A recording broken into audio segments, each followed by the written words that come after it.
আজকে আমরা চলে এসেছি মগরায় সরস্বতী ঠাকুর দেখতে। অনেক শুনেছি যে মগরায় নাকি সরস্বতী পুজো খুব ধুমধাম করে হয়, তাই আজ কিন্তু আমরা চলে এসেছিলাম মগরায় সরস্বতী পুজো দেখতে। চলো তাহলে পুরো ভিডিওটা দেখতে থাকো, আশা করছি তোমাদের ভিডিওটি খুব ভালো লাগবে। এখন বাজে বন্ধুরা প্রায় 3:30, আর এখন থেকে কিন্তু প্যান্ডেল হপিংয়ের জন্য রাস্তায় কিন্তু মানুষের ঢল, মানে দর্শনার্থীদের ঢল তোমরা দেখতেই পাচ্ছ। যেহেতু আমি এই মগরায় প্রথমবার আসলাম, আগে অনেকের মুখে শুনেছি যে মগরায় নাকি ভালো সরস্বতী পুজো হয়, সেটাই দেখার জন্য আজ আমি এসে সত্যি অবাক হয়ে গেছি। কারণ এখানে কিন্তু সেই দুর্গা পুজোর মতন কিন্তু লাইন দিয়ে ঠাকুর দেখা চলছে। দেখো ভিড়টা, তোমরা শুধু দেখো ভিড়। এরাতে রাতে আমরা প্রথম প্যান্ডেল এসে প্রবেশ করলাম, যেটা কিন্তু সত্যি খুবই কিন্তু সুন্দরভাবে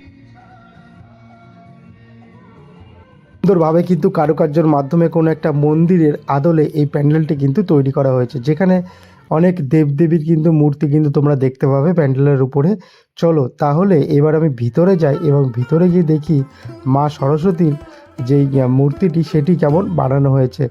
দেখো খুবই কিন্তু সুন্দর লাগছে দেখতে, আর প্যান্ডেলের ভিতরে যেই কাজগুলি সেই কাজ কিন্তু খুবই কিন্তু ভালো হয়েছে, দেখতেই পাচ্ছ।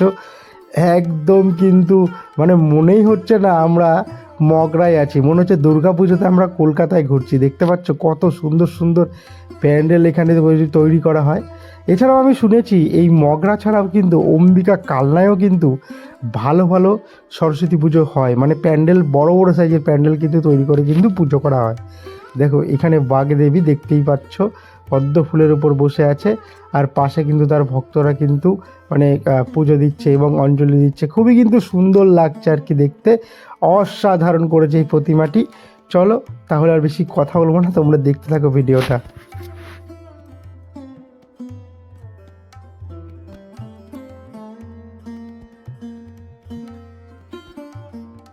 মোটামুটি বন্ধুরা আমরা তো এখানে দেখেই ফেললাম, চলো তাহলে এবার বাইরের দিকে যাওয়া যাক এবং গিয়ে সেকেন্ড প্যান্ডেল আমরা চলে এসেছি। এই প্যান্ডেলটি দেখো সেই কেরালার একটি থিম এখানে তুলে ধরা হয়েছে, যেখানে কিন্তু নৃত্য পরিবেশনের উপরে এই থিমটি বানানো হয়েছে। চলো তাহলে ভিতরে যাই এবং ভিতরে গিয়ে দেখি আরও কি কি মানে কারুকার্যর মাধ্যমে এই প্যান্ডেলটিতে ফুটিয়ে তোলা হয়েছে। দেখো আমরা কিন্তু ভিতরে প্রবেশ করলাম এবং ভিতরে প্রবেশ করার সময় দেখতেই পাচ্ছ কীরকম লাইন। প্রথমেই তোমাদের বললাম এখন সবাই বিকেল, আর বিকেল টাইমটায় এতটা ভিড়, যেহেতু সরস্বতী পুজোর দিন দূর দূরান্ত থেকে কিন্তু অনেকে কিন্তু আসে এই মগরায় ঠাকুর দেখতে। তাছাড়াও তোমরা সবাই জানো যে কাপেলসদের একটা ভিড় থাকে, কলেজ পড়ুয়া স্কুল পড়ুয়ারদের, তার জন্যই কিন্তু আজ একটু বেশিই ভিড় বিকেল থেকেই। চলো আর বেশি কথা বলবো না, প্যান্ডেলের ভিতরে যাই।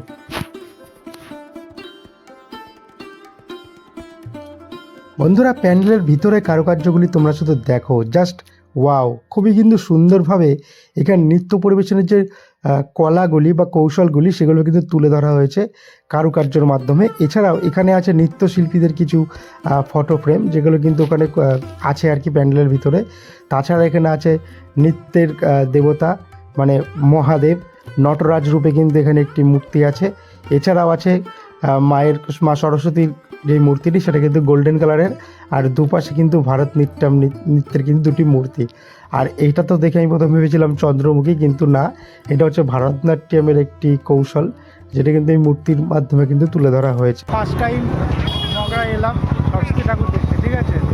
তো বেসিক্যালি মোটামুটি দুর্গা পুজোর মতনই কিন্তু এই মগরায় কিন্তু বড় বড় থিম হয় সরস্বতী পুজোয়, যেটা দেখে কিন্তু খুবই ভালো লাগছে, কারণ এর আগে কখনোই মগরা আসা হয়নি আমাদের। তো আজকে কিন্তু ফার্স্ট টাইম মগরায় আসলাম। তো বিউটি দেখতেই পাচ্ছ। এই বিউটি, মগরায় এসে কেমন লাগছে তোমার? তো দেখা যাক কতগুলো ঠাকুর দেখতে পারি, তারপরে দেখে টেকে আবার কিন্তু আমাদের ব্যাক করতে হবে ব্যারাকপুরে। চলো সঙ্গে থাকো।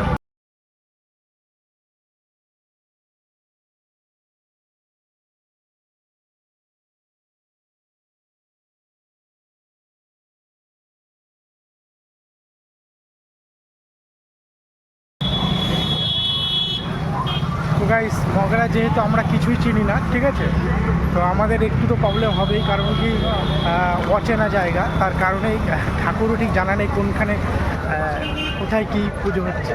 তো আমরা তো সোজা রাস্তা হাঁটতে থাকছি, দেখা যাক সামনে কোনো ঠাকুর দেখতে পাই কিনা।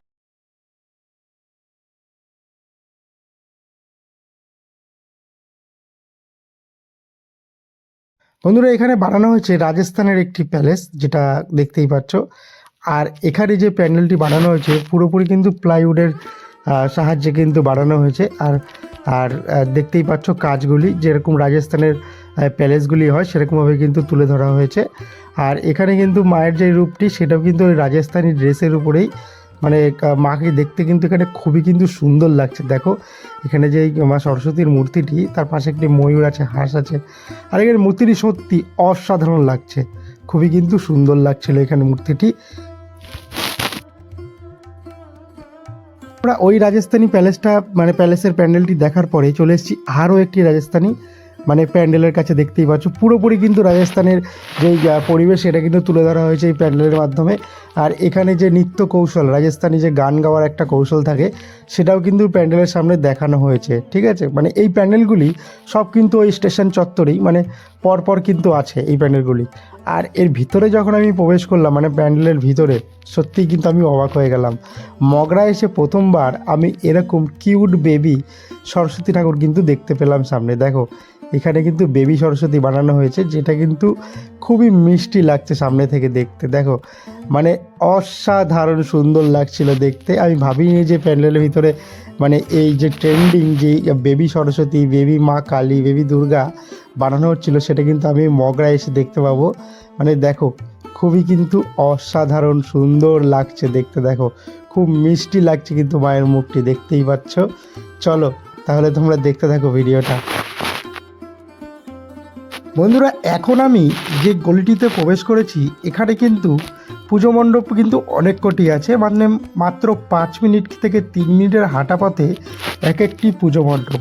আর এখানেও কিন্তু বানানো হয়েছে কোনো একটি মন্দিরের আদলে একটি পুজো মণ্ডপ। সামনে কিন্তু মহাদেবের বড় একটি মূর্তি আছে, যেখানে কিন্তু ঝর্ণা দিয়ে কিন্তু জল দেওয়া হচ্ছে মহাদেবের মাথায়। দেখো এই প্যান্ডেলটি কিন্তু অসাধারণ লাগছে বাইরে থেকে দেখতে। যেহেতু আমি সন্ধ্যাবেলায় এসেছি, আর সন্ধ্যাবেলায় কিন্তু লাইট কিন্তু জ্বললে আরও বেশি ভালো লাগে। আর ভিতরের ঝাড়টাও কিন্তু বেশ বড়। আর এখানে মায়ের মূর্তি যেটি আছে সেটি কিন্তু ডাকের সাজে। আর দাঁড়িয়ে আছে মা সরস্বতী বীণা নিয়ে, যেটা কিন্তু খুবই কিন্তু ভালো লাগছে দেখতে। আর এখানে মায়ের মুখটি কিন্তু খুবই মিষ্টি, দেখতেই পাচ্ছ তোমরা।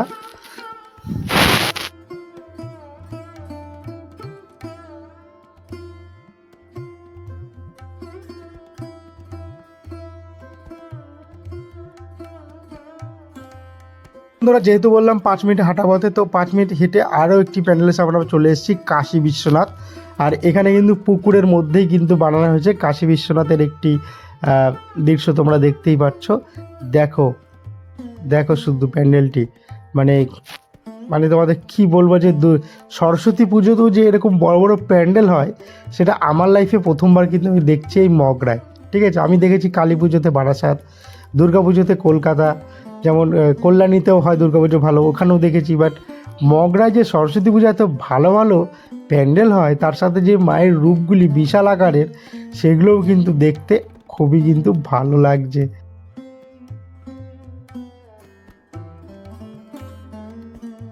এরপরে আমাদের যেহেতু অনেক রাত হয়ে যায়, আর আমরা থেকে ব্যারাকপুর, আমাদের যেতে কিন্তু সময় লাগবে, তার কারণে আমরা বেশি কিন্তু প্যান্ডেল ঘুরবো না। আর 2টো থেকে 3টে তারপরেই কিন্তু বাড়ির দিকে রওনা দেবো। দেখো আমরা এখন যে প্যান্ডেলের সামনে এসেছি, এটা কিন্তু বানানো হয়েছে সেই জলপরি। তোমরা দেখতেই পাচ্ছ পুরো প্যান্ডেলটি কিন্তু জলপরি আছে, মানে জলের একটি দৃশ্য কিন্তু এখানে তুলে ধরা হয়েছে। দেখো মানে জল অপচয়ের উপরে এই প্যান্ডেলটি, মানে জলে যেই মৎস্যকন্যাগুলি থাকে জলপরি, সেগুলি কিন্তু এখানে দেখানো হয়েছে প্যান্ডেলে।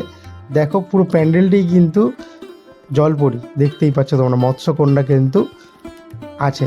আর এখানে মায়ের রূপটিও কিন্তু খুবই ভালো কিন্তু লাগছে, দেখতে পাচ্ছ। মানে খুব সুন্দর সুন্দর এখানে আমি সে ঠাকুর দেখলাম আজ। এটি হচ্ছে আমার লাস্ট ঠাকুর দেখা আজ মগরায়, যেহেতু অনেক প্রায় 7টা বেজে গেছে, আমাদের বাড়ি ফিরতে হবে। তার কারণে কিন্তু দেখতেই পাচ্ছ পুরো মানে এখানে প্যাকটা ভিড় ছিল। প্রথমে ভেবেছিলাম যে দেখবো কি দেখবো না, আর বেশি না ভেবে আমি চলে গেছিলাম প্যান্ডেলের দিকে। আর প্যান্ডেলের দিকে গিয়ে কিন্তু আমি ফেঁসে যাই। দেখো এখানে কিন্তু প্রচুর পরিমাণে ভিড়।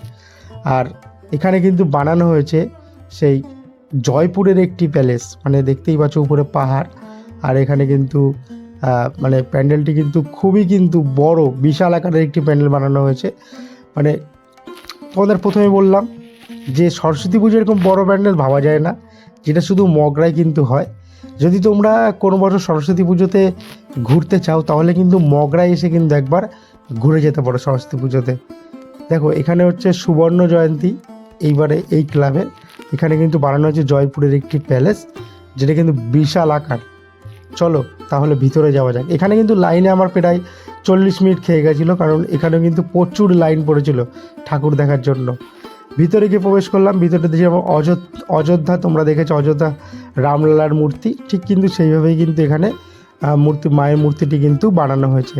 দেখো ভিতরে তেমন একটা কারুকার্য নেই, বাইরেই যে প্যান্ডেলটা শো আপ, ভিতরে কিন্তু তেমন কিছুই নেই। এই প্যান্ডেলটি দেখার পরে কিন্তু আমরা বাড়িতে চলে আসি, আর কিন্তু কিছুই কিন্তু আমরা ঘুরিনি মগরায়, যেহেতু অনেক রাত হয়ে যায়। তো ভিডিওটি কেমন লাগলো অবশ্যই কমেন্ট করে জানিও। ভিডিওটি ভালো লেগে থাকলে আমার চ্যানেলটিকে সাবস্ক্রাইব করে দিও। দেখা হচ্ছে পরবর্তী